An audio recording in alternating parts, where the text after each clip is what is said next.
સુરત શહેરના ડિંડોલી વિસ્તારમાં પોલીસનો કોઈ ડર ન હોય તેવું વર્તન કરતા કેટલાક અસામાજિક તત્વોએ એક નોનવેજ રેસ્ટોરાંમાં તોડફોડ કરીને રેસ્ટોરન્ટના માલિક તથા કારીગરોને માર માર્યો હતો. જ્યારે આ સમગ્ર ઘટનાના સીસીટીવી ફૂટેજ પણ સામે આવ્યા છે. આ ઘટનાને પગલે પોલીસની કામગીરી સામે ફરી સવાલો ઊભા થયા છે. મળી આવતી જાણકારી અનુસાર શહેરની મુખ્ય ચોકડી સાઈ પોઈન્ટ વિસ્તારમાં આવેલી પાટીલ નોનવેજ રેસ્ટોરન્ટ ખાતે બિરયાની સાથે ગ્રેવી ન આપવાની નાની બાબતે કેટલાક અસામાજિક તત્વો હિંસક વલણ અપનાવ્યું હતું. આ તત્વોએ રેસ્ટોરન્ટના માલિક અને કારીગરો સાથે ઝઘડો કરીને ઢોરમાર માર્યો હતો. આ સમગ્ર ઘટના રેસ્ટોરન્ટમાં લાગેલા સીસીટીવી કેમેરામાં કેદ થઈ છે.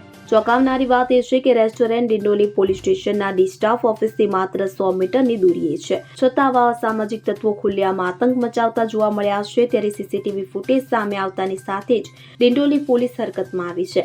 રેસ્ટોરન્ટ માલિક અને કારીગરોના નિવેદન લેવામાં આવ્યા છે. સાથે જ આરોપીઓની શોધખોળ માટે વિશેષ તપાસ શરૂ કરી દેવામાં આવી છે. તો બીજી બાજુ આ ઘટનાને પગલે ડિંડોલી પોલીસના પેટ્રોલિંગ અને કાયદો અને વ્યવસ્થાની સ્થિતિ પર અનેક સવાલો ઊભા થયા છે. સ્થાનિક વેપારીઓ અને નાગરિકોએ પોલીસ પ્રશાસનને આ મામલે તાત્કાલિક અને કડક પગલાં લેવા અપીલ કરી છે. Bureau report CN24 news. હવે જુઓ દેશ દુનિયાની તમામ ખબરો તમારી આંગળીના ટેરવે.